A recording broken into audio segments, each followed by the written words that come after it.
Oh,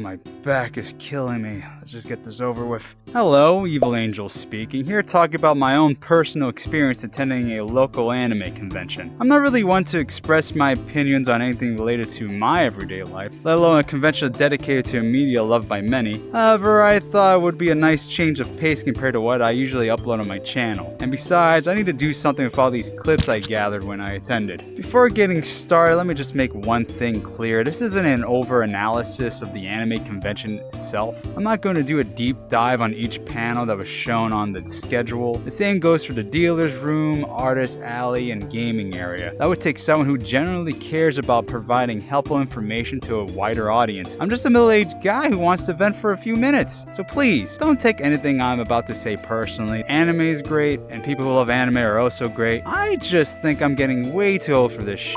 But whatever, let's just get this video rolling.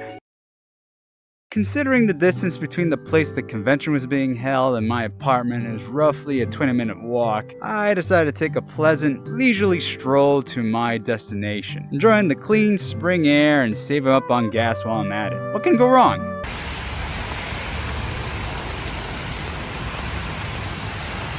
Yeah, sadly, the weather had other plans for me that day. My awesome walk was everything but leisurely. Hell, I almost tripped into a huge puddle of water during my outing. This lasted throughout the entire day, forcing all the attendees to stay within the convention hall. Cosplayers were forced to take their sick-ass picture within a space where any one of them could accidentally bump into someone while striking a sick pose. It just wasn't a good start is all I'm saying. But eventually I got there, basking in all its majestic glory, the Meadowlands Expo Center, aka Castle Point, which is the name of the anime convention. Sorry for not bringing it up sooner. Thankfully, the staff was kind enough to allow us to wait indoors before the convention officially started. Right away, I noticed a huge red flag in regards to my immediate surroundings. Everyone attending was either a teenager or a 20-something-year-old. The amount of discomfort I felt, you wouldn't even believe. It's like someone slammed me into the middle of a high school pep rally. The only other adults that were in my line of sight were either the staff members or parents dropping off their kids. Obviously, I'm over-exaggerating, but this is what was going through my head while I was waiting in line. There was this one point where someone literally took out an electric key guitar and started playing right in front of me. Hell, the team behind me tried to strike up a conversation. Thankfully, I was in the middle of putting on my Raycon earbuds, giving me the perfect excuse just to ignore him. Was it a bit mean?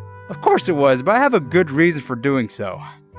I hate teenagers. Thankfully, after waiting for roughly 30 minutes or so, the people in front started to move, signifying that the convention has finally begun. Sure, my skin was crawling from within being near so many bright-eyed youngsters, but I can tolerate all of it as long as the convention itself is fun. I didn't expect it to reach Comic-Con levels of quality, but as long as I get my money's worth, I wouldn't feel like I was wasting my time being there. Man, I'm actually getting pretty excited. I wonder what this place has in store for me. The possibilities are endless. I don't know if it's gonna fit. Wait, I pulled it up real tight. 3 words best describe my first impressions the moment I entered the convention hall. A bit underwhelming. Most of the sections were cut off by a thin layer of black cloth. The food vendors were stationed outside in the rain. The panels were being held within these cramped spaces. But you know what they say, never judge a book by its cover. As long as the activities shown in the program guide are engaging, that's what truly counts. And would you look at that, a panel all about VTubers. Not to toot my own horn or anything, but I'm kind of a VTuber myself. You know, considering I parade around as a devil girl through most of my streams on Twitch. This is right up my alley. Hell, maybe I'll even pick up a few pointers during the presentation. Maintaining deep respect for the people and companies that have helped pave the way. Now, VShojo is a US-based VTuber academy. Yeah, you know what? Maybe my time is better spent elsewhere. Don't get me wrong, the presenter did an excellent job of conveying all the intricacies of VTubing. The thing is, however, I didn't pay $60, which is the cost for the 2-day pass for the con, by the way, all in order to sit through something that which seems to me like some sort of college lecture. Nothing bores me more than whatever I feel like I'm attending a university course. I won't bother you familiar with the details about the other panels I attended, essentially I did the exact same thing. I go in, sit there for 10 minutes, and I go out, I go in, and I go out. There was this one point where I sat through a panel all about cosplayer couples and their happy lives, but considering I went there by myself and still currently single, the whole thing made me real sad and I just slowly walked away. Honestly, at a certain point I only attended panels all for the sake of sitting down in a chair. Walking around the show floor was taking its toll on my feet and I refused to sit on the dirty floor. No way I'm risking accidentally sitting on gum, which actually happened to me when I was attending Comic-Con a couple years back, so yeah, that's all I have to say about the panels. What's there to say about these 3 attractions? The dealer's room is where people go to purchase very expensive merchandise, some being anime posters, trading cards, and of course, figurines. And let me just say, some of the shit they were peddling went up for hundreds of dollars. The most expensive ones being figurines of cute anime girls. Needless to say, I didn't buy anything in the dealer's room. The artist alley showcases art pieces made by local talents, displaying them for the whole world to see. I guess, I don't know. If I'm being completely honest, I barely went to this section of the convention. I always felt awkward interacting with artists of all kinds, especially the bad ones. And last but certainly not least, the gaming area. Even though at first glance the selection of games available for people to play seemed limiting, especially considering there were only a few arcade machines set up for the entire con, forcing people to wait in line before they could take a turn. There were also HD monitors connected to video game consoles, neatly placed on the other side of the area, along with tables where people can play their board games and Magic the Gathering or whatever. Plus, at the far corner, they held a small museum showcasing hard to find figurines behind display cases. Dude, no fooling, I had so much fun looking at this collection of toys. Maybe it's due to the fact that I'm a bit of a collector myself. Don't believe me? Well, here's a photo of all the stuff I purchased throughout the years. Don't be jealous. There was this one figurine I kept gravitating towards during my stay. I can't for the life of me explain what compelled me to gawk at this one masterpiece. Guess I'll never know. Even though I was forced to wait in the rain to get a decent meal, the food I got was quite delicious. There aren't any real complaints I want to convey about this subject matter. Good on you, food vendors.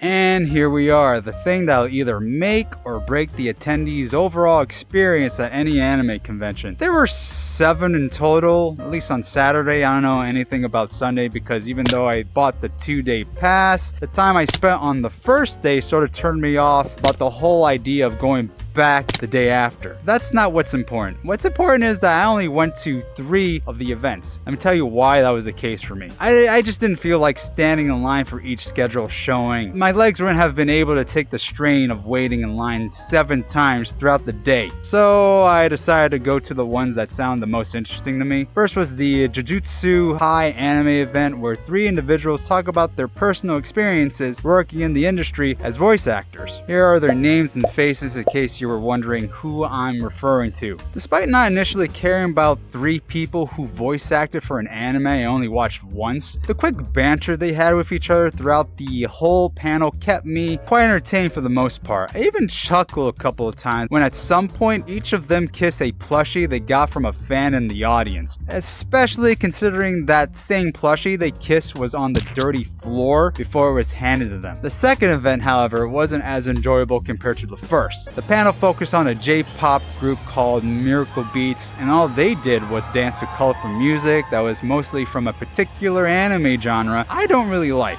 So you could imagine how I felt when I was watching this for over an hour. The last event I went to, however, blew me out the water completely. So much so that it almost single-handedly made my whole time there seem worth it. I have way too much to say about these guys, so I'm just gonna give them their own segment. Where do I even begin when describing a rock band that exclusively performed only metal covers based on different video game genres? At an anime convention of all places. Hand to God, the concert Super Smash Bros. Held that day allowed me to finally let down my guard for once and just enjoy myself. The amount of enthusiasm coming from the audience can only be described as bonkers. We did everything. Running around a huge circle, destroying property with a baseball bat, banging our head heads up and down like mental patients. Hell, we even got into a mosh pit where it was highly encouraged for us to start shoving one another. Dude, the whole thing was just fucking great. This was the type of I can totally get behind. I can only imagine how the Castle Point after party is going to be like after experiencing such a flawless performance. There's just no way they can ruin this huge momentum, right?